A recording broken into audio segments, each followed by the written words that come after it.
Je m'appelle Rassoul Malala Saoulnérine, je suis la présidente fondatrice de l'association ACFEMA, c'est-à-dire Action sociale pour l'éducation et la formation des femmes et enfants maltraités. L'association travaille beaucoup sur des jeunes et des enfants et surtout des femmes victimes de violences. Nous insérons les enfants dans les classes ASAMA, c'est-à-dire une réinsertion scolaire pour des enfants plus vulnérables et plus défavorisés.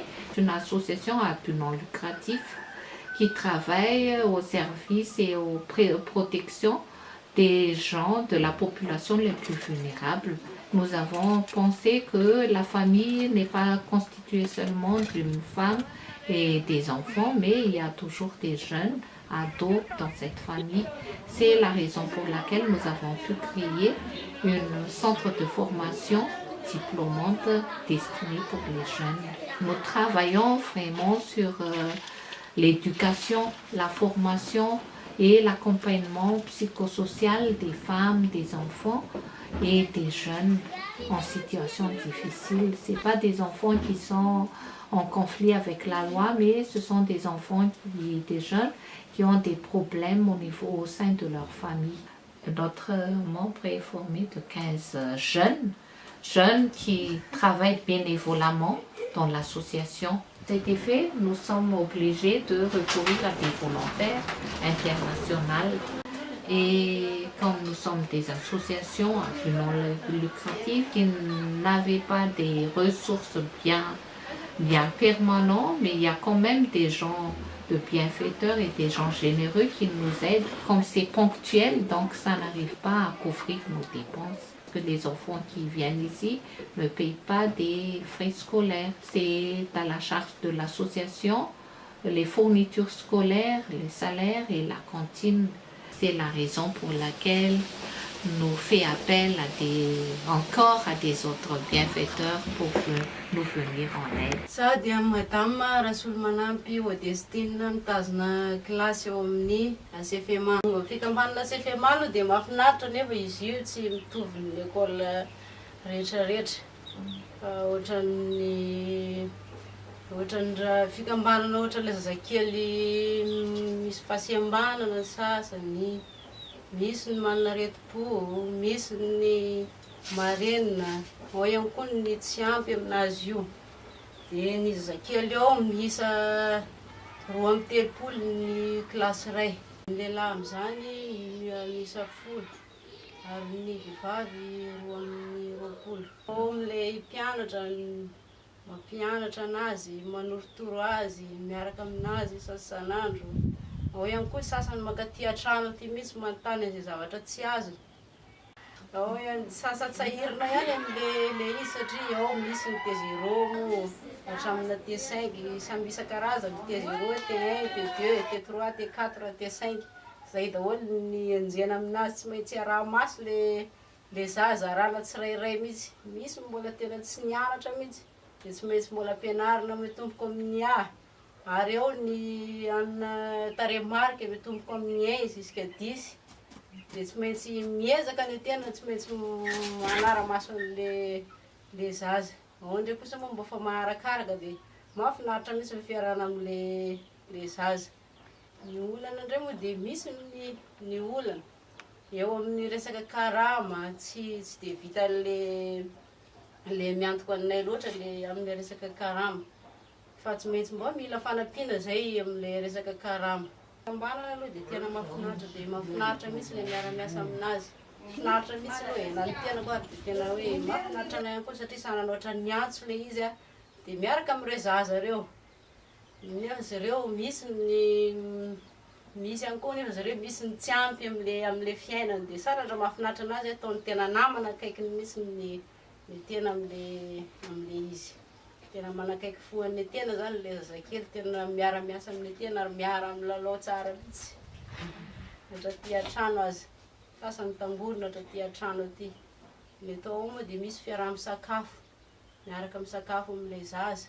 Indray ihany koa nefa ilay sakafo misy indray tsy araky le olona miantoka anazy. Dia izay ny ilanay an'ilay fanampiana amin'ilay resaka sakafo. ary le zaza koa dia faly mihitsy amin'ny resaka sakafo amin'ny finanana satria miaraka amin'ny namany eo izy, namany marobe rahany eo. Faly dia faly le zaza miara mihinam-bary, misy ilay ana sasany nafa tsy mianatra raha mbola tadiaviny any ilay mianatra ao amin'ilay CFMA.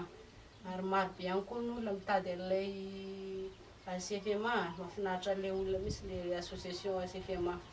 Izaho Razafisoa Juliana izay mampianatra ao amin'ny CFMA, dia izay anisany mahasahirana ihany koa eo amin'ny resaka karama satria entohan'izy ireo ny resaka kantinan'ny ankizy ary misedra olana eo amin'ny resaka karamanay izany. Lasa misy fiantraikany eo amin'ny karamanay izany resaka fanampiana eo amin'ny lafide fitaovana, ny kojakoja toy ny fitaovandreo ankizy ireo, dia lasa misy fiantraikany any amin'ny karaman'ny mpampianatra izany. Tsara ihany koa satria mifandray akaiky izay ireo dia anisan'ny miara-miasa amin'izany ary miafy ihany koa anatin'izany satria lasa tsy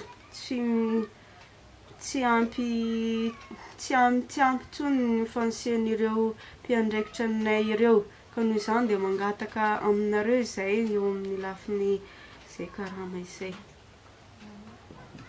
Zaho zany ny anarako dia Ranefson Jean Chrysostome. Zaho no miantraikitra ny sekoly IFP Datima eto Morarano Ivakaka.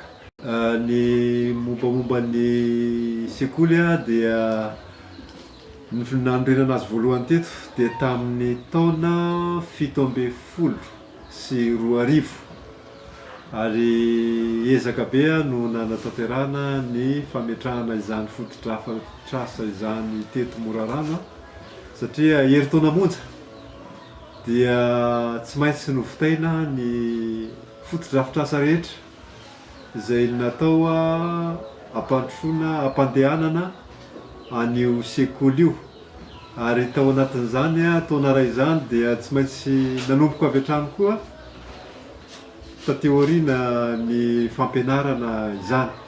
Ary ny atao hoe IFP Datima moa zany fanalavana azy dia Institut de formation professionnelle en développement agrotourisme et info multimédia, zany hoe sekoly izay mampiofana an'ireo tanora manana baka ary iofana mba ho lasa guide touristique na mpitaridalana ho an'ireo mpizahatany, iofana ihany koa ho lasa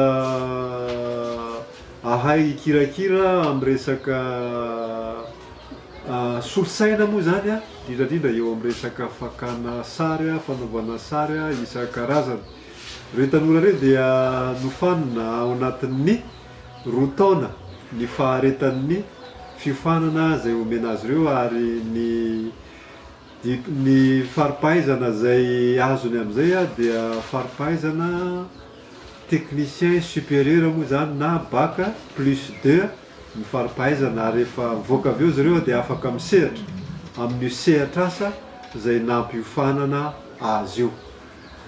Ny olana manokana eto amin'ny FP Datima dia eo amin'ny lafiny fitaovana satria fantatsika tsara fa aty amin'ny faritra Morarano Vakaka dia tsy ampy eo amin'ny lafiny herinaratra ary tsy misy herinaratra ilay toerana, noho izany dia ilaina ny manana an'izay fitaovana manokana izay ahafana mampandeha indrindrandrindra eo amin'ny lafiny ara-teknôlôjia, ny lafiny ara-informatika.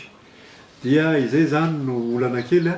Ny mpampianatra moa zany dia misy an'ireo mpampianatra izay avy any Antananarivo, avy eto an-toerana, avy any Europa izay manome tanana. L'IFP Datim, c'est l'Institut de formation professionnelle en agrotourisme, développement et informatique multimédia. On étudie par exemple marketing, montage du projet, PTP, géographie et topographie, restauration techniques de guidage, agriculture, sécurisation foncière et enfin communication. Et nous sommes 14 étudiants. Je m'appelle Hans, j'aimerais créer mon agence de voyage. L'IFP d'Atim, c'est aussi devenir une guide touristique ou travailler dans un hôtel et dans tous les domaines du tourisme. Je suis Amboire, je suis étudiante au IFP d'Atim. IFP d'Atim, on a des avantages comme 70% c'est pratique. Les professeurs sont étrangers, donc on peut parler plusieurs langues comme le français et l'anglais. Je suis M. Taïn et j'enseigne l'agriculture et l'élevage du point de vue théorique et pratique ici à l'IFP d'Atim. Ce qui m'a motivé d'enseigner ici, c'est surtout aider les jeunes de ma région natale, bien sûr, parce que beaucoup de régions sont plus lancées au niveau de l'enseignement.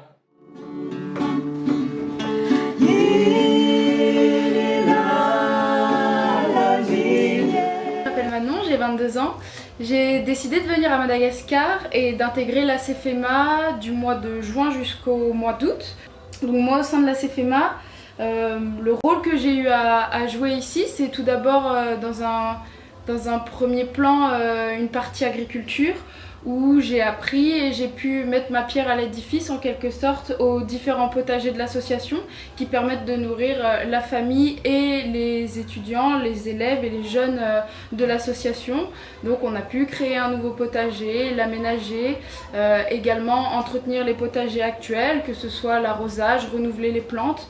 Deuxième point qui n'était pas du tout un point que je devais aborder en venant, c'est le social, c'est les études. Donc des cours de marketing, des cours de négociation commerciale, des cours de comptabilité également. Donc ça nous a permis d'aborder ces points-là. C'était du nouveau pour eux, c'était du concret. On a pu mettre ça en place, faire des exercices, des applications avec beaucoup de plaisir de leur côté à eux et du mien. Je trouve que c'est une des meilleures choses au monde de pouvoir transmettre son savoir et c'est ce que j'ai été capable de faire, donc j'en suis fière et je suis fière d'avoir aussi pu partager ça avec les élèves.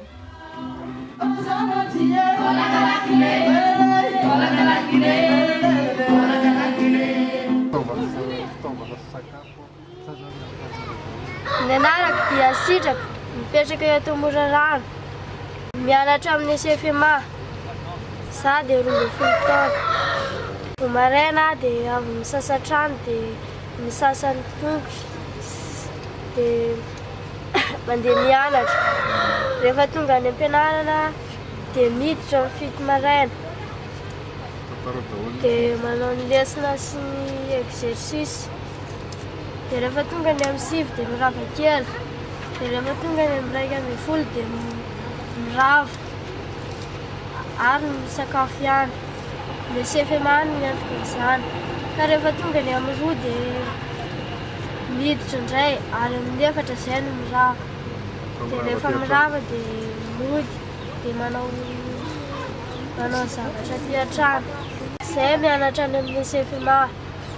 Ny CFEMA miantoka ny sakafonay. Am-pianarana ny CFEMA tsy mandeha kolazy. Mahafinaritra izany ilay mianatra amin'ny CFEMA sady faly ny sakafo. Sady ny mpampianatra tsy masiaka mampianatra tsara. Misaotra be dia be amin'ny CFEMA mba hisy foana ny CFEMA. Afaka mampianatra amin'ny ankizy rehetrarehetra izay te hianatra.